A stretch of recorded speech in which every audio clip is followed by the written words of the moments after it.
In this episode, we settle into one of the most practical and most misunderstood ideas in Linux administration: how you give someone just enough power to do a job without turning every routine task into a security risk. New learners often assume there are only two modes of living on a Linux system. Either you are a normal user who cannot do much, or you are root and can do everything. And that black and white view makes the platform feel harsher than it really is.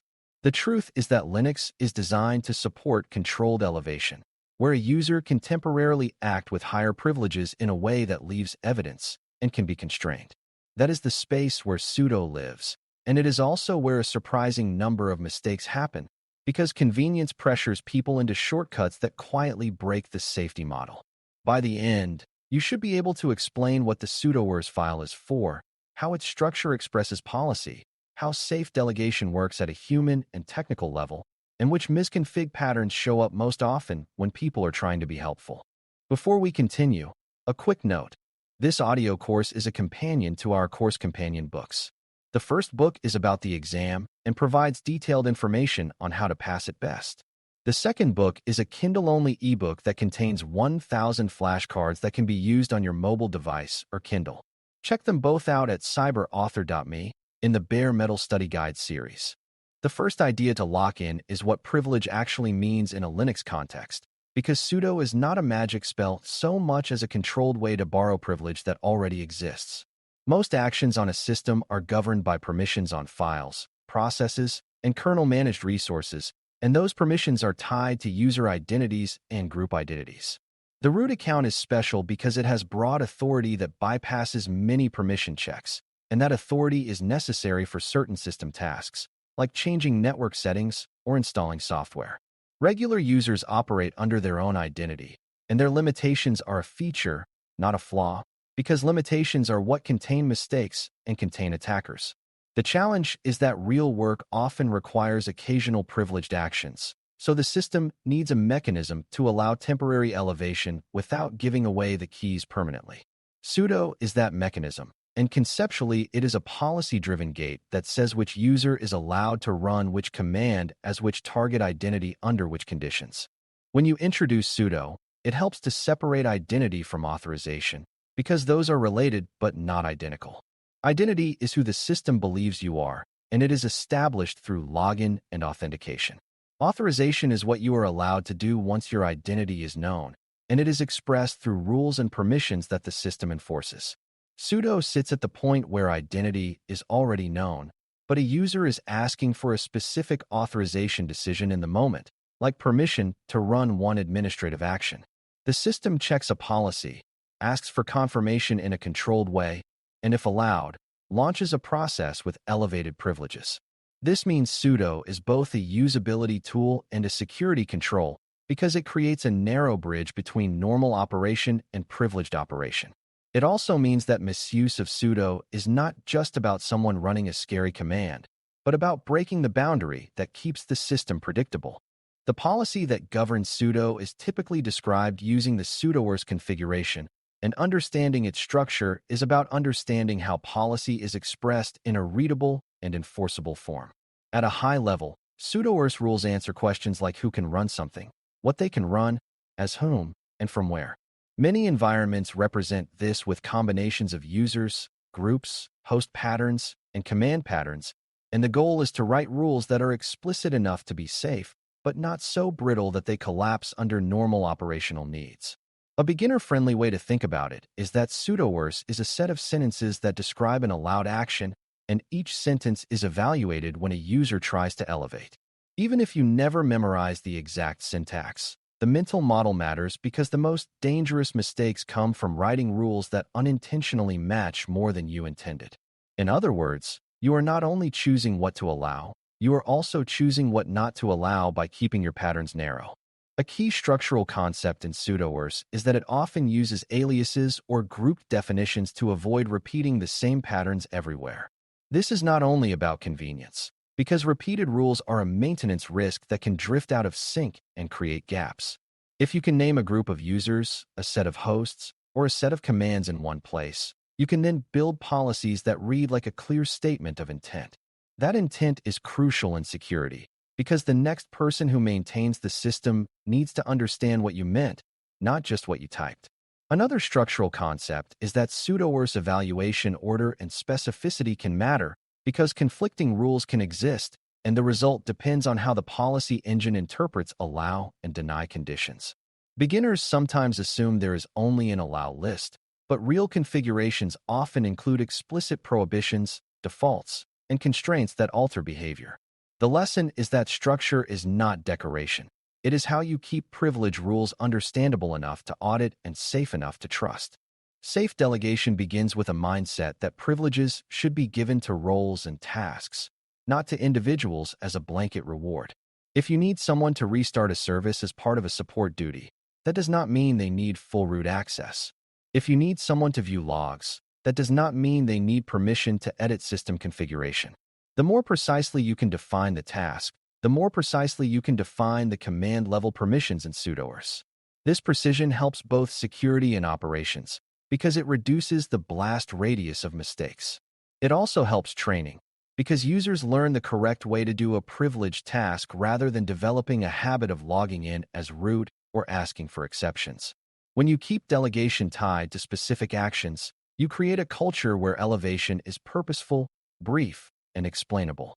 Another part of safe delegation is understanding the difference between being able to run a single command and being able to obtain an interactive shell with elevated privileges.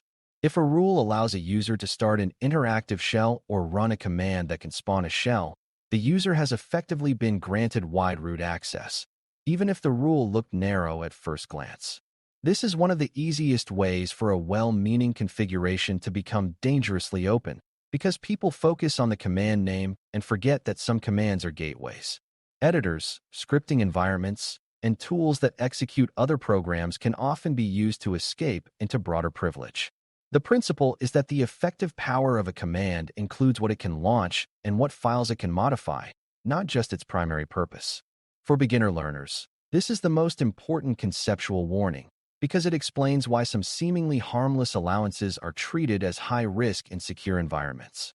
Sudo also has built-in controls that shape how elevation happens, and those controls are part of the safe delegation story.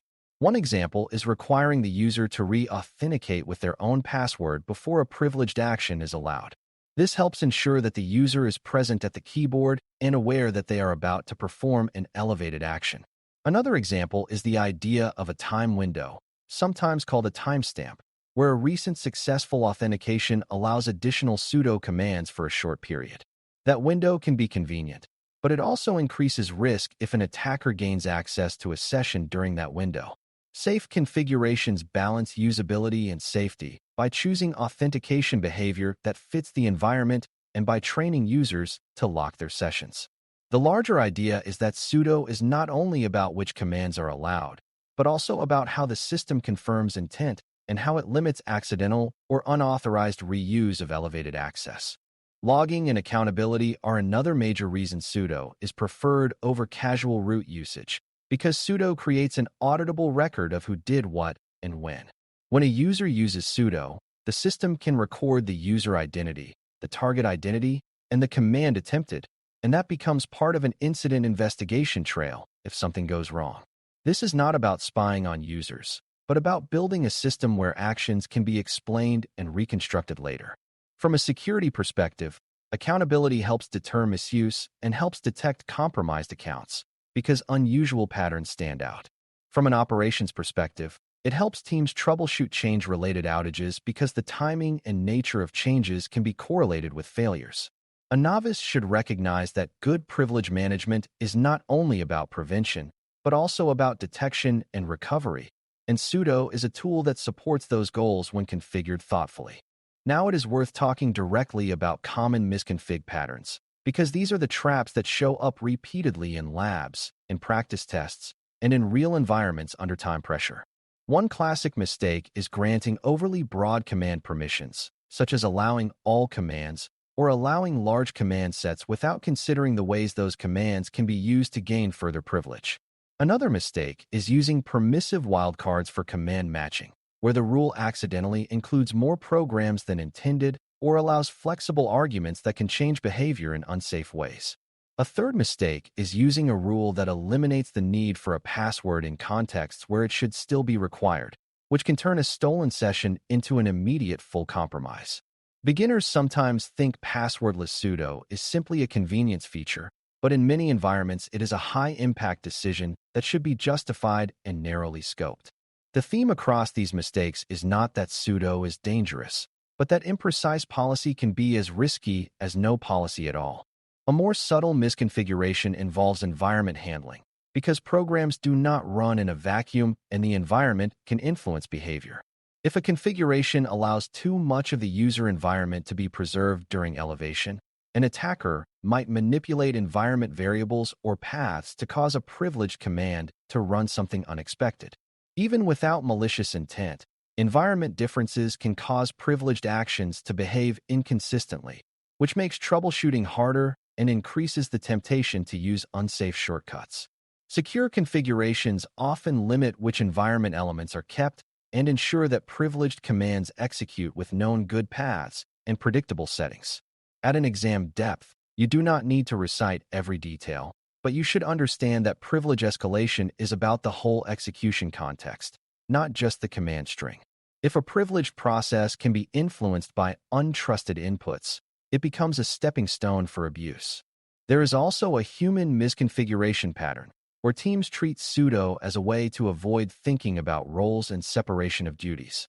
For example, if everyone on a team shares the same account and uses sudo, you lose individual accountability and you increase the chance that credentials are reused or leaked. If a shared service account has broad sudo permissions and its password is known widely, you have essentially created an untracked superuser. Even when organizations use individual accounts, they may grant broad sudo access simply because it is easier than mapping tasks, and that creates a privilege creep problem where permissions accumulate over time and are rarely removed. The safer approach is to treat delegation as part of system design, where you decide which tasks require elevation, assign them to groups, and review those assignments periodically. This is less about being strict for its own sake and more about keeping the system stable and defensible as people and responsibilities change. Troubleshooting sudo problems at a conceptual level usually comes down to three questions. Is the user who they think they are? Does the policy allow the requested action? And is the action failing for a reason unrelated to authorization? The first question includes user identity and group membership, because many sudoers rules are group-based.